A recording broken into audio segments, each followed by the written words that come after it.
마가복음 11장 20절부터 25절까지 한 절씩 교독하겠습니다.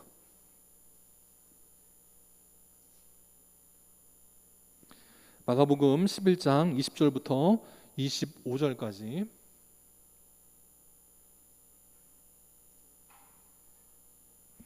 한 절씩 교독하겠습니다.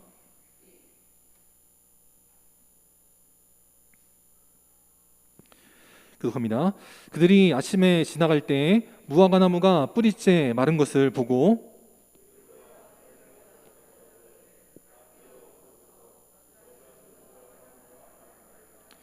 예수께서 그들에게 대답하여 이르시되 하나님을 믿으라.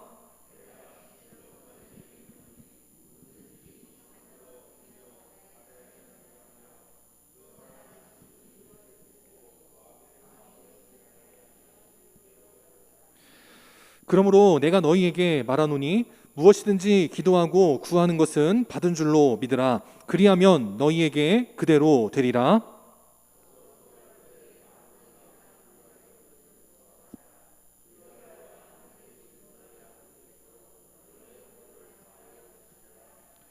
아멘. 이 시간 응답받는 기도의 조건이라는 제목으로 함께 하나님 말씀 나누도록 하겠습니다. 2019년도에 멕시코에 있는 송유관에서 구멍이 발생했습니다. 그래서 그 동네 주민들이 기름을 받겠다고 몰려들었습니다. 그래서 낮밤으로 그냥 주민들이 몰려와가지고 바켓으로 드럼통으로 기름들을 다 받아갔습니다. 근데 이제 그 정부에서는 경찰들을 동원해서 그렇게 하면 안 된다, 위험하다라고 제지를 했지만 그 사람들이 다 몰려와가지고 기름을 받아갔습니다.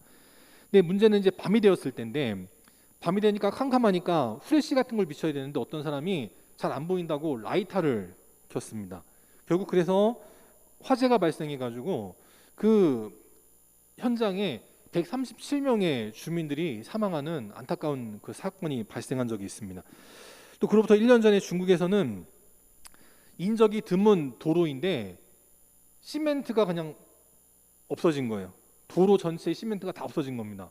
뭔가 하고 찾아보니까 결국은 범인을 잡았는데 그 범인이 뭐라고 이야기를 하냐면 어차피 차도 안 다니고 사람도 안 다니는 도로라서 좀 시멘트라도 좀 벌어보려고 내가 그걸 다 통째로 뜯어갔다, 그렇게 이야기를 했습니다. 중국에서 있었던 일입니다.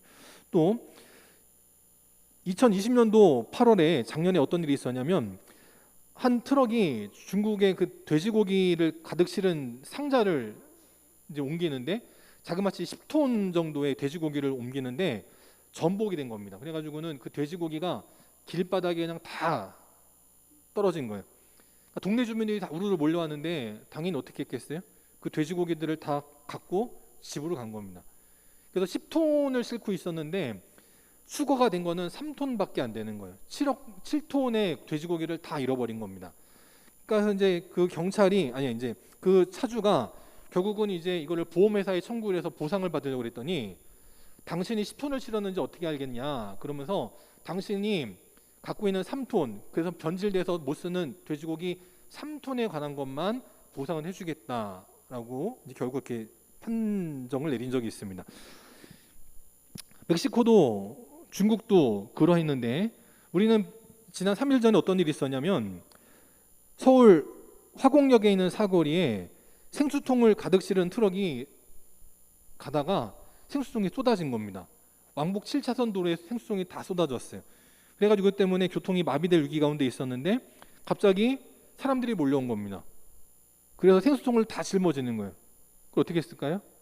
집으로 가는 게 아니라 그 생수통을 다 모아가지고 트럭 위에 실어주었다라는 거예요. 결국은 경찰도 와가지고 차량 통제해주고 해서 딱 15분 만에 그 생수통을 모두 다 정리하고 아무 일도 없었던 것처럼 다 사람들이 흩어지겠다는 거예요. 그걸 보면서 참 우리 민족이 얼마나 대단한지를 알겠더라고요. 사실 3일 전이면 다 모두가 바쁠 때 아니겠습니까? 주중에 모두가 바쁠 때인데 그 길거리에 생수통이 떨어졌든 말든 나는 상관없으니까 나는 가도 되는데, 아니면 어떤 사람들은 생수통도 그냥 들고 집으로 가도 되는데 그러지 않고 모두가 다 그 트럭 기사를 도와서 함께 힘써주니까 아무 일도 없었던 것처럼 깔끔하게 정리가 되었다라는 것입니다. 그래서 보면서 정말 우리 민족은 대단 민족이구나 깨닫게 됩니다. 일제치하에서도 이 나라가 이렇게 될 줄 누가 예상을 했겠어요? 지금도 보면 동남아시아의 일제치하에 있다가 해방을 얻은 독립된 나라들 가운데 못 사는 나라들이 지금도 엄청 많이 있습니다. 또 6.25 전쟁을 또 이어서 맞아가지고 온 나라가 쑥대밭이 되어버렸지만 이렇게 발전될 줄 누가 알았겠냐라는 거예요. 이런 나라인데 이 나라에 우리가 기도하는 민족이 되어진다면 우리는 더욱더 하나님의 큰일이 일어나가는 복된 믿음의 나라요 민족이 되게 하실 줄 믿습니다. 오늘 이 아침에도 많은 기독교인들이 모여서 예배드립니다. 그럴 때 우리가 주의할 부분들은 주의하시고 또 믿음으로 나갈 부분들은 잘 믿음으로 감당해 주셔서 세계에 빛이 되고 세상의 본이 되어지는 참된 주님의 자녀와 같은 복된 인생들이 다 될 수 있기를 주님의 이름으로 축원합니다. 오늘 말씀은 기도에 관한 말씀입니다. 예수님께서는 기도에 대해서 강조하셨고 실제로 당신께서도 아무리 그 전날 어떠한 일을 했어도 당신은 항상 새벽에 한적한 곳에 나아가 기도하시는 기도의 본을 보여주셨습니다. 그래서 그 예수님께서는 심지어는 귀신을 쫓아내는 영적인 일을 할 때에도 이것은 기도 외에 다른 것으로는 이런 종류가 나갈 수 없다라고 말씀하시면서 제자들에게 항상 기도를 강조하셨습니다. 근데 제자들은 기도했나요? 제자들은 기도하지 않았습니다. 자그마치 3년 동안 예수님을 따라다녀도 제자들은 심지어 예수님이 붙잡혀 가시는 그 상황에서도 제자들은 기도하지 않더라라는 거예요. 그럴 때 예수님은 얼마나 참 마음이 아프시고 속이 상하셨겠습니까? 근데 그러한 주님께서 그러한 제자들, 기도하지 않는, 당신을 전혀 닮아가지 않는 제자들을 보실 때 안타까워하시고 끝이 아니라 예수님은 어떻게 하시냐? 우리에게 다시 한 번 더 기도를 말씀하여 주셨다는 거예요. 요한복음 16장에 보니까 지금까지는 너희가 내 이름으로 아무것도 구하지 아니하였으나 구하라 그리하면 받으리니 너희 기쁨이 충만하리라 라고 말씀하고 계십니다. 그럼 제자들이 왜 기도 안 했을까라고 생각을 해보면 제자들은 예수님을 따라다녀서 아무런 불편함이 없었기 때문에 그들은 기도하지 않았을 것이다 라고 생각이 됩니다. 제 전에 있던 교회에서도 보면 그 수능 과학 문제를 출제할 정도로 유능한 과학 교사 선생님이 계셨습니다. 부부가 다 선생님이시고 두 분 다 학벌이 좋으신 분이었습니다.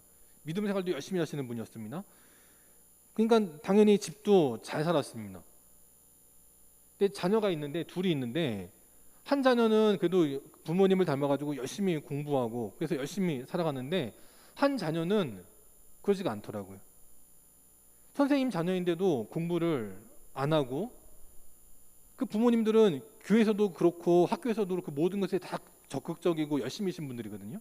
근데 자녀들은 그 한 자녀는 그러지 않더라고요.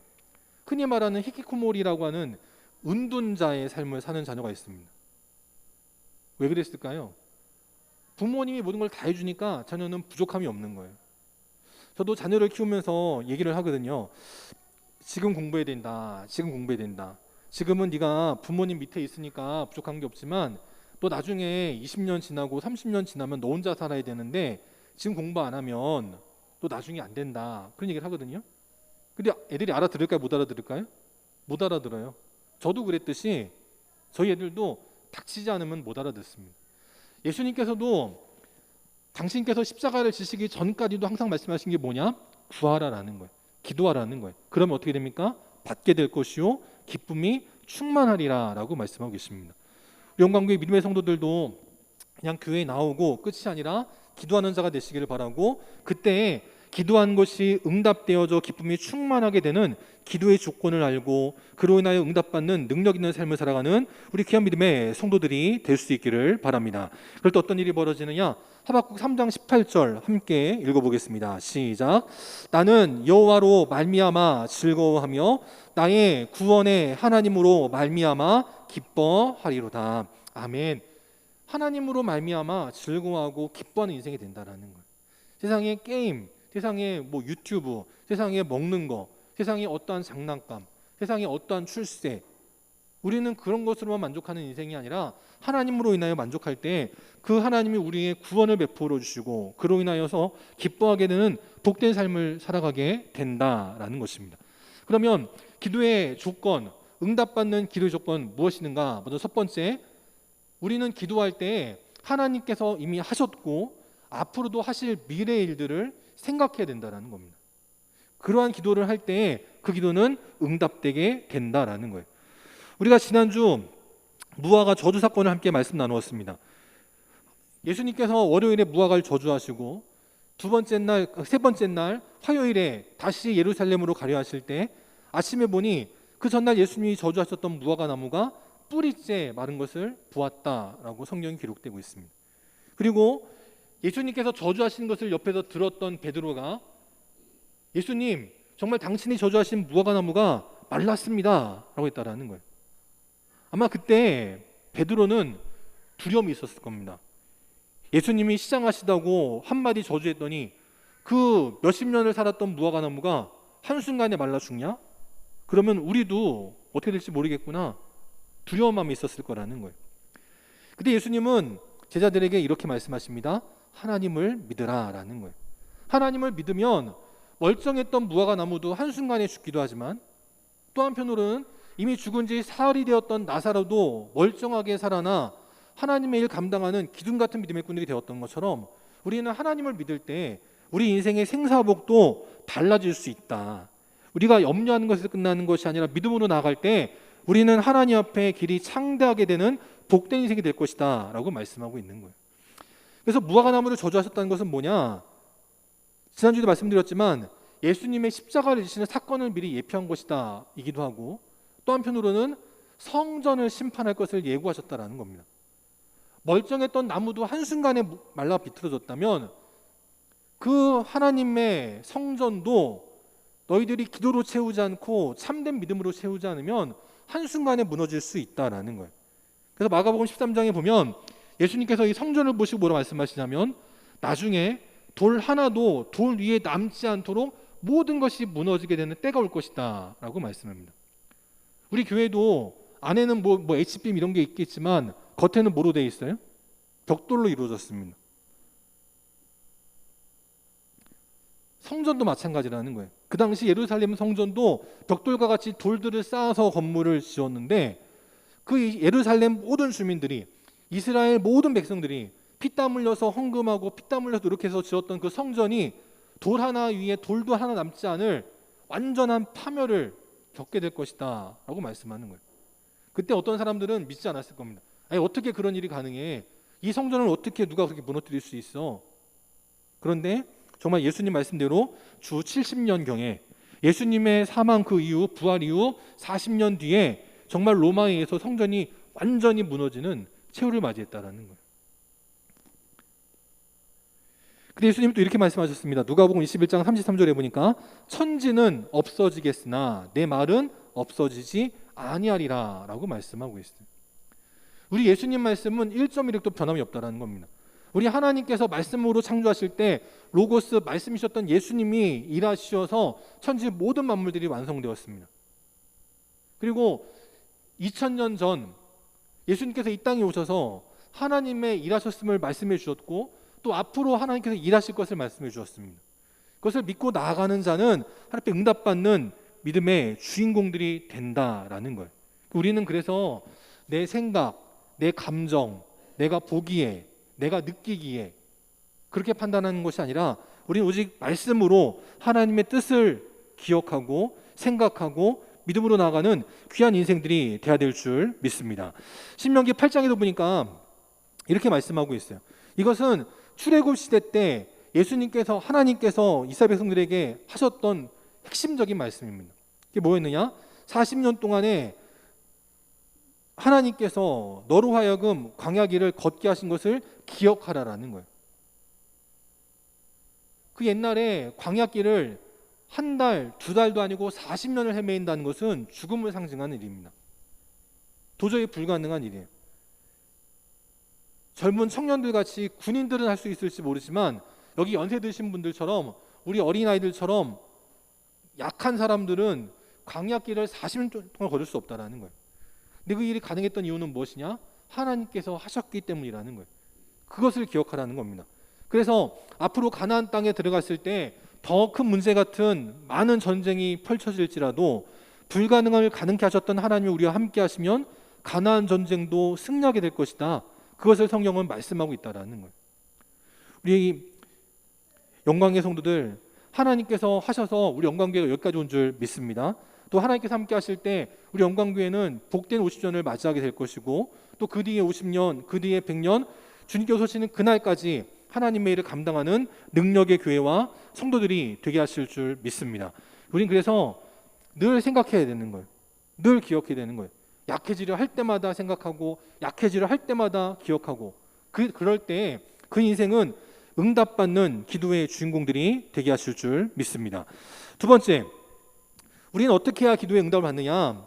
당연하게도 하나님을 믿어야 한다라는 것입니다. 베드로가 예수님께 이렇게 말합니다. 저주하신 무화과 나무가 말랐나이다 라고 말을 해요. 그때 한편으로는 베드로는 그 전날 예수님께 하신 말씀을 우습게 들었을 수도 있습니다.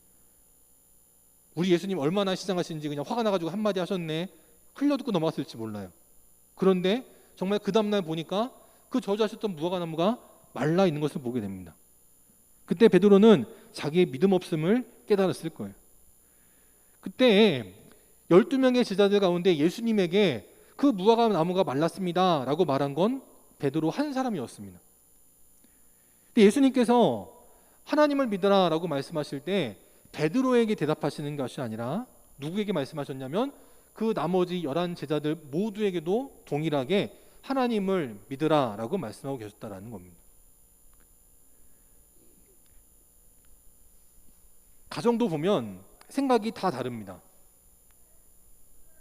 뭐 먹을까 물어보면 애들도요, 생각이 일치가 안 돼요. 어떤 애는 짜장면, 어떤 애는 치킨, 어떤 애는 피자, 어떤 애는 고기. 이게 안 맞아요. 가정만 그렇습니까? 모임도 가보면 생각이 다 달라요. 교회는 하나가 되나요? 교회도 생각이 다 달라요. 그때 우리 예수님은 당신 마음에 드는 어떤 사람에게만 말씀하시는 것이 아니라 그 공동체 모두에게 동일하게 말씀하셨다라는 거예요. 우리도 그 말씀을 이해되는 것입니다. 우리도 신앙생활할 때 내 마음에 맞는 사람, 난 저 사람하고는 일할 거야. 그래, 편해. 그것이 아니라 우리는 어떻게 해야 돼요? 모두 함께 해야 된다는 거예요. 모두가 함께 하나님을 믿을 때 그 기도는 이루어지게 된다라는 것입니다. 출애굽기 14장에 보니까 모세가 백성들에게 이렇게 말하고 있습니다. 두려워하지 말고 가만히 서서 여호와께서 행하시는 구원을 보라라고 말씀하고 있는 거예요. 우리가 적들과 싸우는 것이 아니고 하나님께서 행하시는 일들을 보라라는 것입니다. 하나님께서 대신 싸워주실 것이기 때문에 우리는 그것을 보기만 하는 것으로도 우리는 이길 수 있다라는 거예요. 눈에 보이는 적과의 싸움도 하나님께서 친히 앞서 나가 싸워 이겨주셨다면 지금 이 코로나의 문제도 우리 교회의 앞날도 우리 철원 땅의 미래도 모든 것들도 하나님께서 우리를 위하여 친히 행하시는 구원을 베풀어 주실 줄 믿습니다. 근데 우리는 무엇을 알아야 되느냐? 오늘 본 애국 백성을 앞으로는 다시 영원히 보지 아니하리라 라는 거예요. 지금 저희 마음을 힘들게 하는 게 있습니까? 지금 여러분의 마음을 힘들게 하는 게 있습니까? 그때 하나님 이렇게 말씀하십니다. 오늘 네가 염려한 그 문제를 영원히 다시 보지 아니하리라 라고 말씀하는 거예요. 그것을 믿느냐 믿지 않느냐, 거기에 따라서 기도가 응답되어지느냐 응답되지 않느냐 달라진다는 겁니다. 이것을 믿고 모세와 함께 끝까지 광야 순례길을 행했던 사람들은 가나안 땅에 들어갔습니다. 그런데 그 모세의 말을 믿지 않고 하나님의 인도하심을 믿지 않고 툭하면 불평하고 원망했던 사람들은 다 어떻게 돼요? 광야에서 다 죽어버렸습니다. 그리고 진정한 믿음의 출애굽 2세대만이 가나안 땅에 들어가게 되었다라는 것입니다. 우리는 하나님을 믿어야 됩니다. 출애굽 시대 때 하나님께서 우리를 위하여 친히 구원을 베푸셨다면 지금 이 순간에도 하나님은 우리를 위하여 앞서가시며 우리가 만나야 될 것들은 만나게 하시고 피해야 될 것들은 피하게 하실 줄 믿습니다. 그래서 우리는 하나님을 어떻게 생각해야 되느냐? 구하는 자에게 좋은 것으로 주시는 하나님 아버지라고 믿어야 되는 거예요. 하나님은 저 하늘 높은 곳에 계시는 분이 아니라 우리와 늘 함께 하시면서 우리가 무엇인가 원하는 것이 있을 때 그것이 우리에게 정말 필요한 것이라면 언제든지 가장 좋은 것으로 주시는 분, 그렇게 믿고 나가야 된다라는 것입니다. 저희 셋째가 있는데요. 셋째가 TV가 보고 싶으면 누구를 찾아갈까요? 엄마는 절대 안 찾아갑니다. 엄마는 절대 안 보여주니까 셋째는 엄마한테는 절대 TV 보여달라고 말 안 해요. 누구를 제일 찾냐면 아빠. 아빠를 제일 좋아합니다. 아빠는 항상 다 해주니까 아빠를 제일 좋아해요. 근데 저는 또 항상 또 집에 있는 건 아니거든요. 밑에 내려가 있으니까. 그 다음에 누구를 찾아가냐면 오빠를 찾아갑니다. 오빠도 자기 하고 싶은 게 있으니까 그거 하려면 해줘야 되는 거예요. 그러니까 그 말도 못하는 애인데 이렇게 보면 눈치가 뻔해요. 아, 누구를 찾아가야지 내가 원하는 걸 해줄 수 있는가 다 알고 있습니다. 그걸 보면서 야, 그 말도 못하는 애도 누구에게 구해야 줄 줄 아는데 그럼 우리는 누구에게 구하고 있냐라는 거예요. 아니면 능히 주시려고 준비하시는 분이 계신데 그분에게 구하지 않고 내 힘으로 해보겠다고 아니면 포기하고 낙심하고 살아가진 않냐라는 겁니다.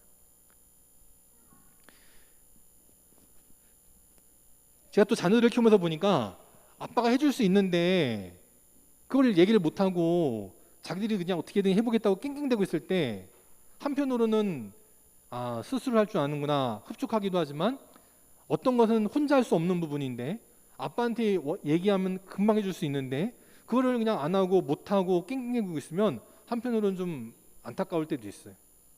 아빠를 믿기만 하면 아빠에게 구하기만 하면 해줄 수 있는데 오늘 하나님께서도 우리를 그렇게 보고 계신다는 겁니다. 우리 하늘 아버지께서는 우리가 구하기만 하면 가장 좋은 것으로 주시려고 예비하고 계신다라는 거예요. 그래서 오늘 말씀 21절에 보니까 예수님께서 너무나 참 놀라운 말씀하고 계십니다.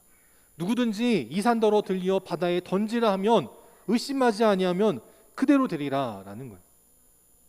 제가 예전에 아동부 설교할 때마다 말씀드린 적 있지만 아동부 설교할 때마다 이거 갖고 꼭 시비 거는 애들이 있어요. 꼭 이 본문 가지고 설교를 하면 나중에 애들이 찾아와요. 전도사님, 목사님 진짜 돼요? 해보세요. 그럼 저도 못하잖아요. 에이 뻥이시네. 그럴 때가 있어요. 오늘 말씀은 정말 너무나 어려운 말씀입니다. 놀랍기도 하지만 한편으로는 너무나 어려운 말씀이기도 해요. 근데 이것은 예수님은 정말 그렇게 일을 하셨는데 우리에게는 또한 상징적으로 다가오는 표현이기도 합니다. 산이라는 것은 인간이 할 수 없는 큰 문제를 뜻하는 것입니다. 그 문제가 다시는 떠오르지 않을, 다시는 옮길 수 없는 바다에 던져지게 되는 것처럼 영원히 다시 그 문제를 보지 않게 될 것이다 라고 하는 상징적인 표현이기도 하다라는 거예요. 이 기도의 능력을 말씀하실 때 예수님은 두 가지를 먼저 전제하고 말씀하십니다. 첫 번째는 진실로라는 거예요. 진실로. 예수님 말씀하실 때 공언하시는 게 아니었다는 겁니다. 빈말이 아니라는 거예요. 세상의 정치인들은 선거 유세할 때에 빈말을 합니다. 할 수 없는 일이지만 해주겠다라고 말을 합니다. 그거는요 초등학교 반장 선거도 마찬가지죠. 모든 사람들은 자기가 되고 싶을 때 그렇게 말합니다. 저도 집사람한테 프로포즈 할 때 그렇게 얘기했어요. 당신 손에 물 한 방울 안 묻히게 해줄게. 됩니까? 안 되죠. 저 집사람 요즘 손 만져보면 그냥 까칠까칠해가지고 얼마나 미안한지 몰라요. 저는 사람들이 만져보면 무슨 여자 손인 줄 안다고 그러는데 집사람은 그냥 습진 때문에 그냥 다 그래가지고 그럴 때마다 내가 그때 왜 그런 말 왜 했지 그런 생각이 들 때가 있어요. 근데 우리 예수님 말씀은 진실이라는 거예요. 저도 결혼하기 전에는 집사람한테 물 한 방울 안 묻혀주고 싶은 마음이 있었죠. 마음은 있었습니다. 이건 진실이 아니잖아요. 근데 우리 예수님은 진실이라는 거예요. 그리고 이렇게 산이 들리어서 바다에 던져진 이런 기도의 능력이 예수님의 수제자인 베드로나 12제자들에게만 임하고 끝이 아니라 누구든지 기도의 능력을 체험하게 될 것이다 라고 말씀하고 있어요. 우리는 그래서 염려하는 인생이 아니라 믿음으로 나아가는 인생이 돼야 한다는 것입니다. 온 가족이 함께 믿음으로 나아갈 때 우리 앞에 이 코로나19라고 하는 문제가 옮겨지게 될 것이고 또 이 코로나로 인하여서 많은 직장과 사업장이 어려움 당하고 있는 이때에 이 경제의 침체를 벗어나게 되는 기도의 능력이 나타나게 될 줄 믿습니다. 그때 그 기도의 능력이 대단한 능력으로부터 시작되는 게 아니라는 거예요. 대단한 믿음으로부터 시작되는 게 아니라는 겁니다. 동일한 말씀이 마태복음 17장 20절에 보면 너희에게 믿음이 겨자씨 한 알만큼만 있어도 라고 말씀하고 있습니다. 금식 기도를 40일 할 수 있어야 된다라든지 새벽 예배를 몇십 년 동안 한 번도 안 빠져야 된다든지 그러한 대단한 믿음이 아니어도 겨자씨 한 알만큼만 하는 믿음이 있어도 하나님의 뜻과 부합할 때에 우리는 못할 것이 없으리라 라고 말씀하고 있다는 거예요. 스가랴서에도 보면 큰 문제의 산이 있었습니다. 그때 에스겔은 담대하게 말하기를 큰 산아 내가 무엇이냐라고 물으면서 하나님의 일꾼이었던 스룹바벨 앞에서 그는 평지가 될 것이다 라고 말씀합니다. 우리 교회 앞에, 우리 사랑하는 성도들의 앞에, 우리의 자녀 앞에 이런저런 큰 산들이 있습니다. 그러나 하나님의 일을 감당하려 하는 스룹바벨 앞에서는 그 모든 것들은 평지가 되는 믿음의 역사가 나타나게 하실 것입니다. 그때까지 우리는 어떻게 해야 돼요?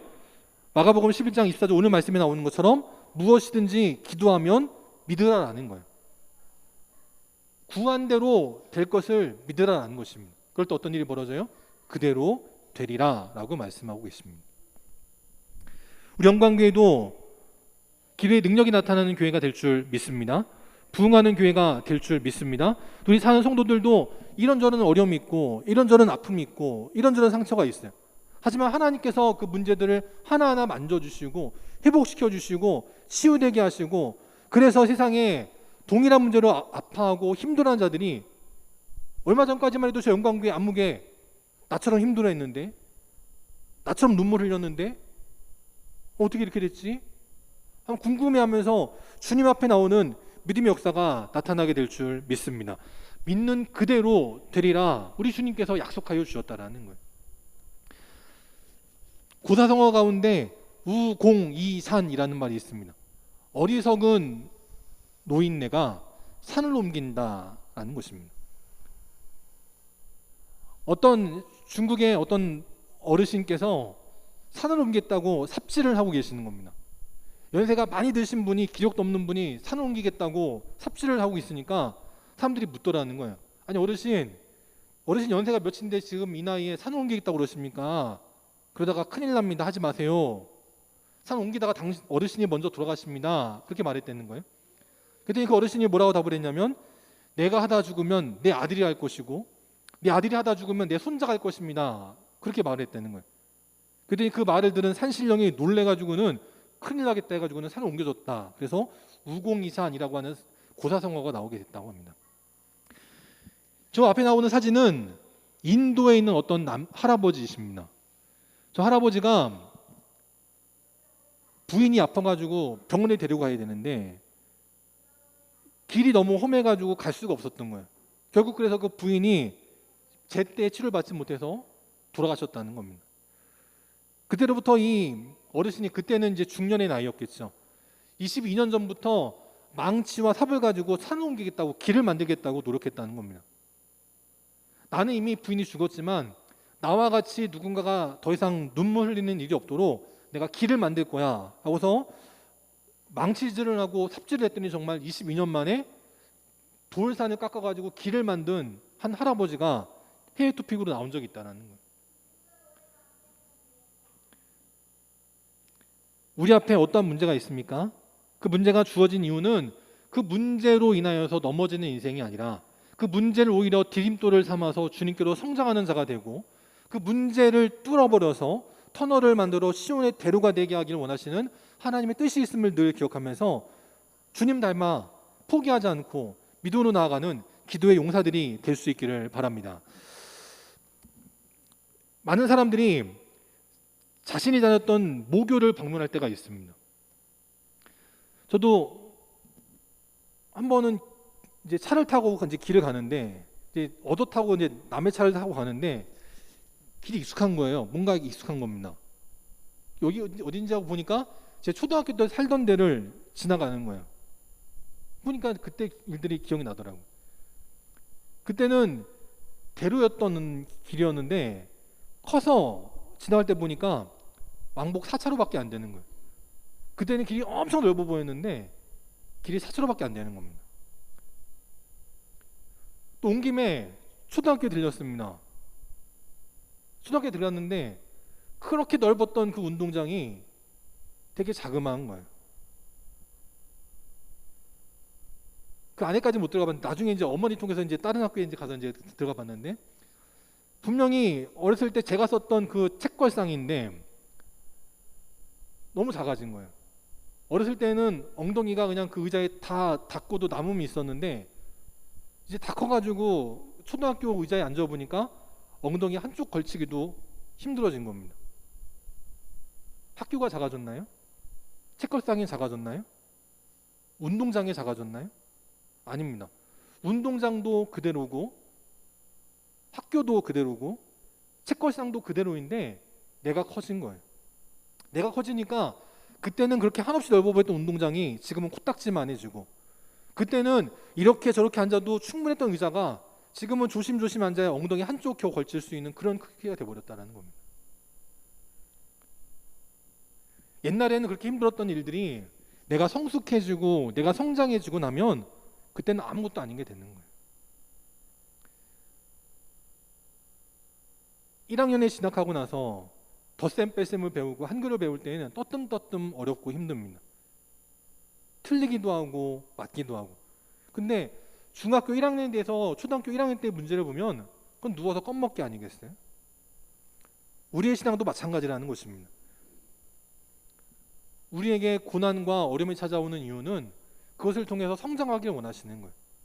정말 기도로 그 문제들을 이겨나가면 시간이 지나놓고 나중에 그때를 돌아보면 내가 그때 그것 때문에 그렇게 힘들어했나? 내가 그때 그것 때문에 넘어졌나? 그렇게 되는 거예요.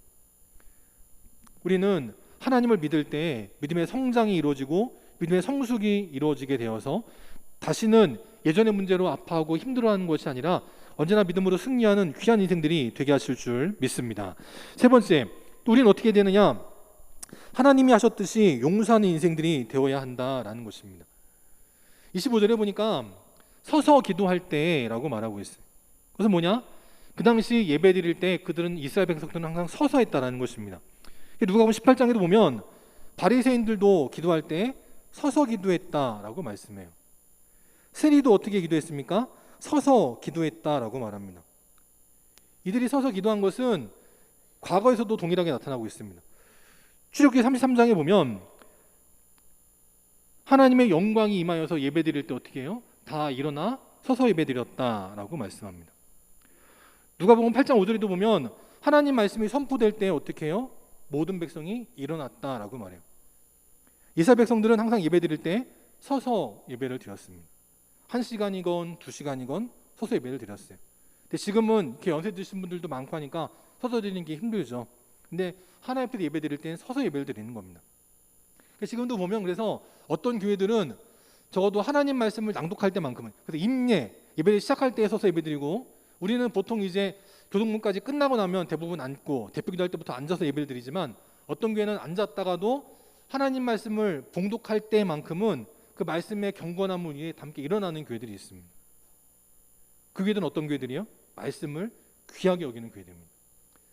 근데 전에 있던 교회는 어땠냐면 헌금 예물 기도를 드릴 때 일어났습니다. 그럼 그 교회는 뭘 중요시 여기는 교회예요? 헌금을 중요시 여기는 교회입니다.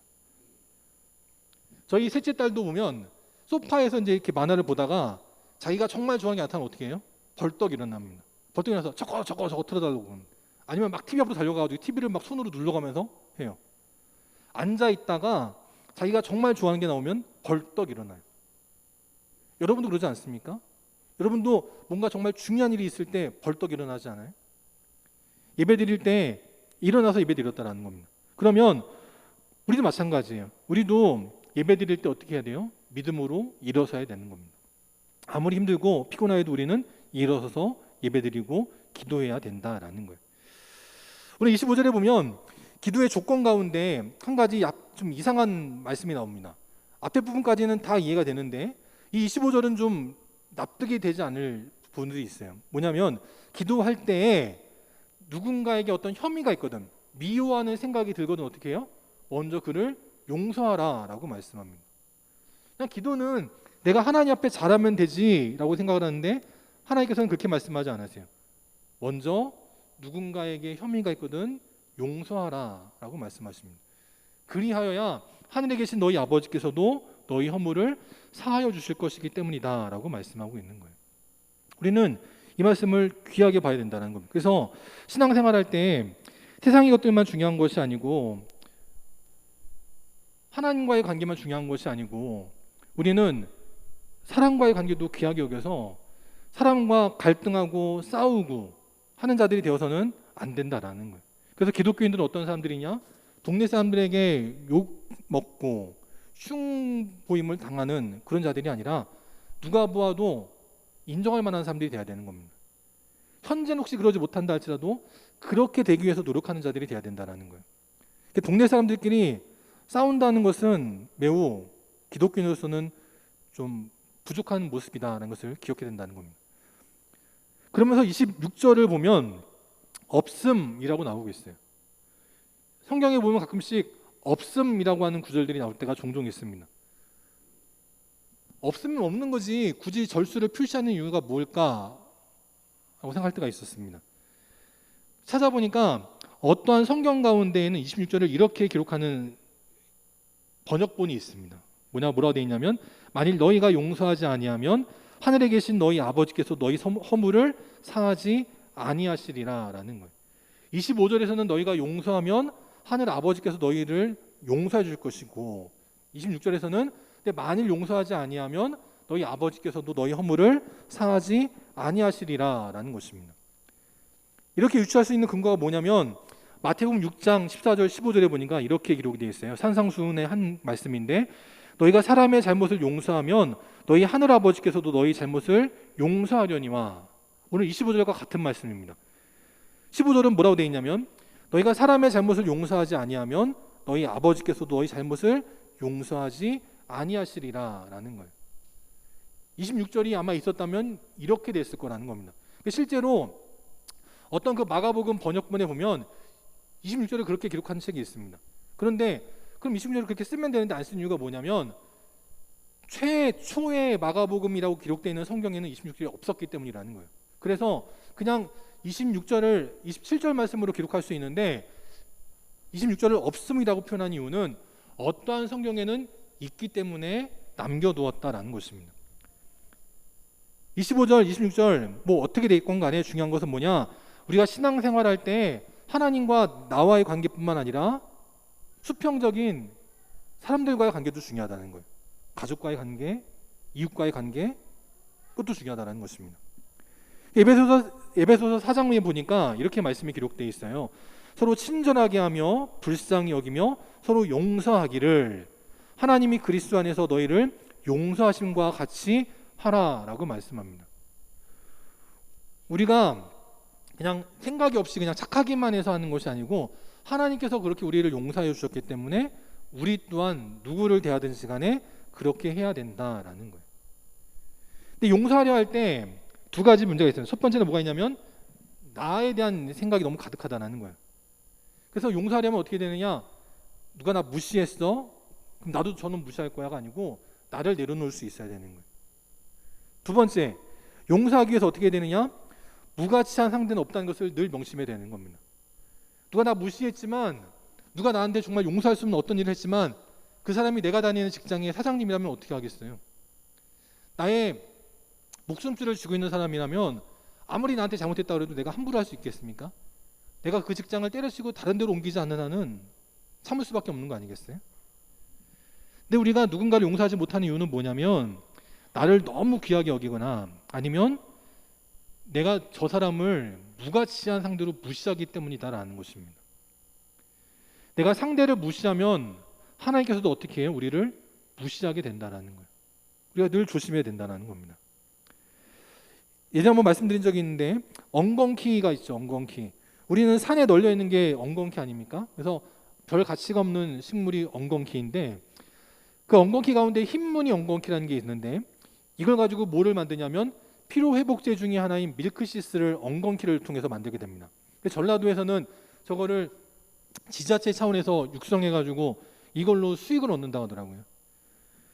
우리는 산에 널려 있어서 아무짝에도 쓸모없는 거라고 생각했던 그 엉겅퀴가 약재가 되고 지자체를 살리는 수익이 되기도 하더라라는 거예요. 지금 내가 무시했던, 내가 도저히 용서할 수 없을 정도로 싫어하고 무시했던 누군가가 그렇게 될 수도 있다라는 거예요. 우리는 그래서 늘 명심하고 나가야 된다라는 것입니다. 그렇게 우리가 누군가를 존중하고 믿음으로 나갈 때 어떤 일이 벌어지느냐? 예수님을 믿는 자는 예수님이 하신 일도 할 것이요 더 나아가 그보다 큰 일도 하리니 라고 말씀하고 있습니다. 우리가 기도하는 이유가 여기 있다라는 거예요. 예수님께서 병든 자를 고치시고 심지어는 죽은 자도 살리시고 귀신도 쫓아내시는 일들을 행했다면 우리도 할 수 있다라고 말씀하고 계시는 거예요. 더 나아가 예수님이 하셨던 것보다 더 큰 일들도 우리는 할 수 있다라고 말씀하고 계십니다. 이 믿음 가지고 우리도 함께 기도할 수 있기를 바랍니다. 그래서 저도 그래요. 저도 예전에는 설교가 중요하다고 생각했는데 시간이 지나고 보니까 설교보다 중요한 거는 능력이구나 생각이 들더라고요. 할아버지, 우리 저희 할머니 늘 말씀하실 때 성령 많이 받고 축복 많이 받아라 늘 그러셨거든요. 그때 할머니 말씀이 그냥 인사말이라고 생각을 했는데 목사는 정말 성령을 받고 능력을 받아야 되는구나 생각이 되게 됩니다. 저도 예수님이 하셨던 일들을 하고 예수님보다 더 큰 일들을 하기 위해 기도할 것입니다. 근데 저만 기도하는 게 여러분도 함께 기도하실 때 우리 영광교회는 초대교회와 같이 능력 있는 교회가 될 줄 믿습니다. 그렇게 우리가 기도할 때 어떤 일이 벌어지느냐? 하늘 문이 열린다라는 거예요. 사도행전에 보면 스데반이 죽기 전에 그는 기도했습니다. 그랬더니 하늘이 열리고 예수님께서 하나님 우편에 서 계시면서 지금 이제 곧 돌에 맞아 죽을 스데반을 기다리시는 것을 보게 되었다라는 거예요. 또 베드로도 기도할 때 어떤 일이 벌어졌느냐? 하늘이 열리며 환상이 보여지게 되었다라는 거예요. 기도할 때 이런 일이 벌어진다는 겁니다. 영광기 믿음의 성도들 기도할 때 하늘의 문이 열리는 응답이 나타나는 귀한 기도의 삶을 살아갈 수 있기를 바랍니다. 우리 또 어떻게 기도해야 되냐? 고린도서 4장 3절에 나오는 것처럼 우리를 위해 기도할 때 먼저 하나님이 전도할 문을 열어달라고 기도해야 되는 거예요. 예수 믿으라고 전도하라는 건 사람 힘으로 되는 게 아니라는 겁니다. 그저 먹을 거 갖다 준다고 되는 게 아니라는 거예요. 전도할 문이 열려져야 된다라는 것입니다. 그게 어느 때 가능하냐? 기도할 때 가능하다라는 거예요. 그리고 영광교회 전도의 문이 활짝 열리게 달라고 기도하셔서 믿음의 다음 세대가 세워지고 우리 영광교회가 50년 뒤, 100년 뒤에도 하나님의 일을 감당할 수 있는 믿음의 일꾼들이 넘쳐나는 복된 교회가 되게 달라고 기도할 수 있기를 바랍니다. 그래서 마지막에 어떻게 해야 돼요? 22절에 나오는 것처럼 하나님을 믿어야 되는 거예요. 우리는 다 믿음이 있습니다. 하나님을 믿는 믿음이든 세상을 믿는 믿음이든 믿음이 있는 거예요. 이 시간에 교회에 나와 있는 사람들 뿐만 아니고 세상에 있는 사람들도 믿음이 있습니다. 근데 대상이 중요하다는 거예요. 우리는 세상의 돈과 명예와 권력이 아닌 하나님을 믿기 때문에 이 자리에 나온 줄 믿습니다. 그렇게 하나님 믿을 때 우리는 어떻게 됩니까? 세상을 이기는 승리가 나오게 되는 거예요. 시편 112편 1절 2절 말씀해 보니까 여호와를 경외하며 그의 계명을 크게 즐거워하는 자는 복이 있도다라고 말씀하고 계십니다. 하나님을 경외하면서 그의 계명을 즐거워하며 믿는 자에게는 복이 있다라는 거예요. 그리고 그의 후손들이 강성하게 될 것이다 라고 말씀하면서 마지막 7절 말씀 함께 읽고 오늘 말씀 말씀드리도록 하겠습니다. 함께 읽겠습니다. 시작. 그는 흉한 소문을 두려워하지 아니하며 여호와를 의뢰하고 그의 마음을 굳게 정하였도다. 아멘. 세상에 아무리 흉흉한 소문이 들려온다 할지라도 그것 때문에 두려워하지 않는다라는 것. 여호와 하나님을 믿는 자는 이러한 믿음이 생긴다라는 것입니다. 왜냐? 마음을 굳게 정하였기 때문이라는 거예요. 몇 년 전에 이런 일이 있었습니다. 충남 부여의 한 시장에서 있었던 일인데 어떤 할아버지께서 생선 장수에게 찾아가서 생선을 달라고 말했습니다. 광어하고 곰치 좀 주세요. 할아버지께서 생선을 사가지고 가셨습니다.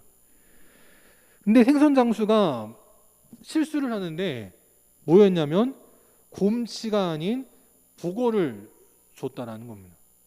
그러니까 이 할아버지는 곰치인 줄 알고 갖고 왔으니까 손질하고서 먹으면 어떻게 되는 거예요? 죽는 겁니다. 그러니까 이 할머니 이제 생선 장수가 뒤늦게 생각이 나가지고 경찰에 신고를 합니다. 이미 그 할아버지가 떠난 뒤니까 경찰에 신고를 해서 우리가 생선을 잘못 줬는데 이거 드시면 죽는다. 제발 그분을 좀 찾아달라 경찰에 신고를 했습니다. 이 생선 장수가 보고를 사간 사람을 정확하게 구분해내면 다행인데 뭐 흔한 손님이니까 흔하게 대하다 보니까 이게 정확하게 기억이 안 나는 거예요. 경찰도 찾기가 막막해진 겁니다. 그때 이 경찰이 CCTV를 조회해가지고 그 생선 가게를 지나간 사람들 모두를 다 조사하기 시작했습니다. 그래서 한 사람을 특정해냈고 그 사람이 탄 버스를 쫓아가고 그래서 결국은 그 사람이 살고 있는 집을 찾아가게 됩니다. 늦은 밤까지 수색이 이어졌습니다. CCTV 판독을 하고 주변에 탐문을 하고 마을 방송까지 해가 결국은 그 할아버지를 찾아냈습니다. 그 결국은 그 보고를 손질하기 전에 다행히 회수를 해서 그 어르신을 살려냈다는 거예요. 이게 나라라는 겁니다.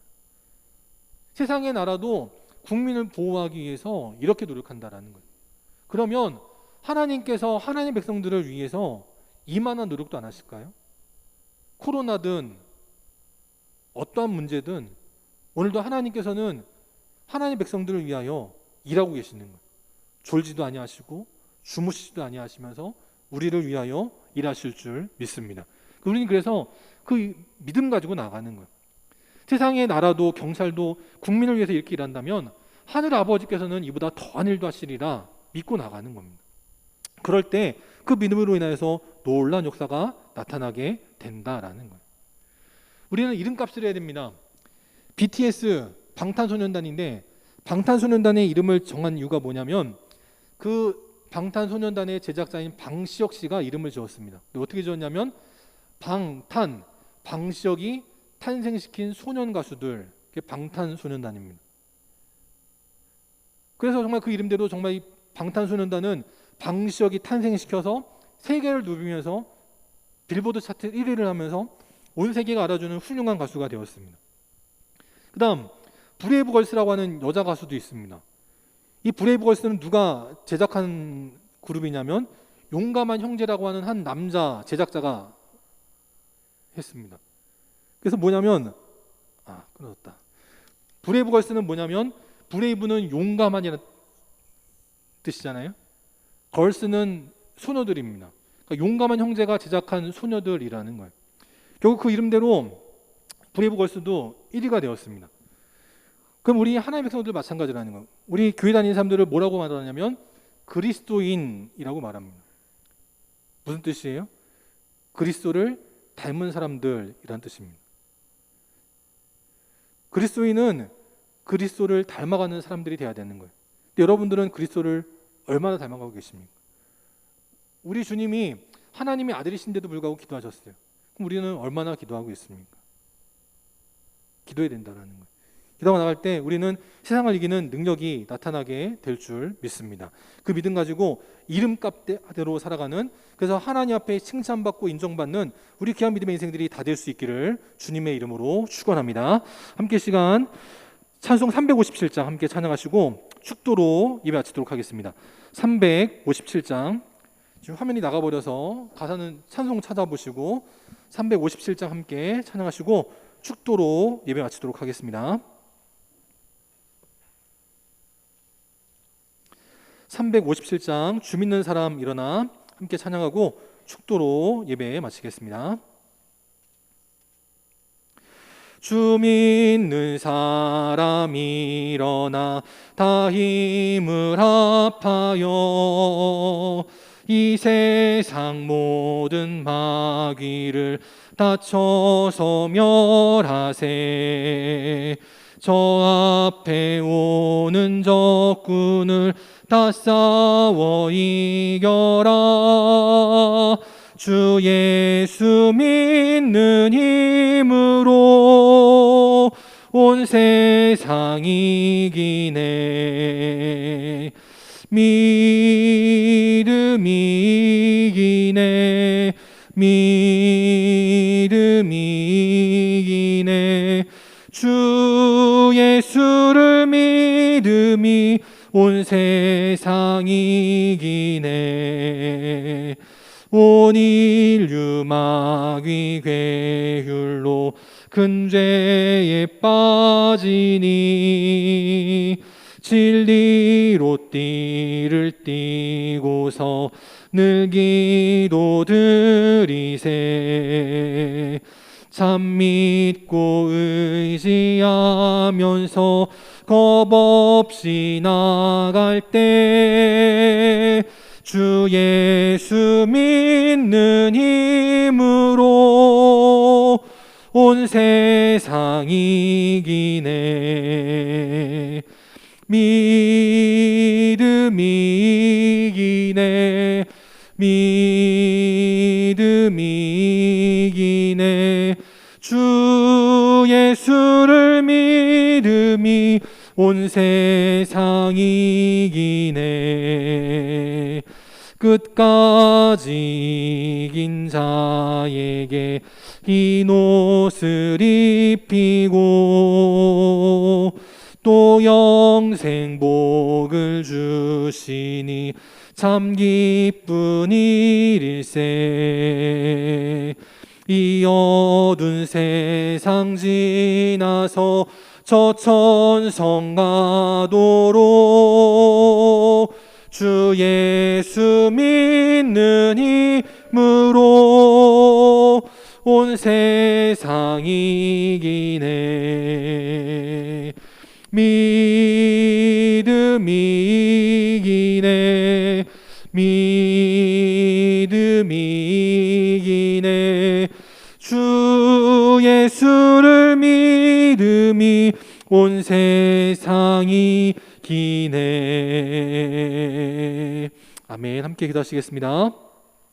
지금은 우리 주 예수 그리스도의 은혜와 하나님 아버지의 끝이 없는 사랑하심과 성령님의 함께 하시고 교통하시고 인도하심이 오늘도 하나님을 믿음으로 기도하며 나갈 때 먼저는 하나님과 화평한 자들이 되고 또 나아가 세상 속에서 우리를 힘들게 하고 우리를 눈물 짓게 하는 자가 있을지라도 그들과 화해하며 믿음으로 나갈 때 응답받는 기도의 삶을 살아가길 원하는, 그 세상을 변화시키고 이 땅에 하나님 나라를 확장해 나가길 원하는 우리 모든 영광의 성도들 머리 위에, 또 그 가정과 직장과 사랑하는 주의 자녀들 머리 위에 이제부터 영원토록 함께 계시기를 간절히 축원하옵나이다.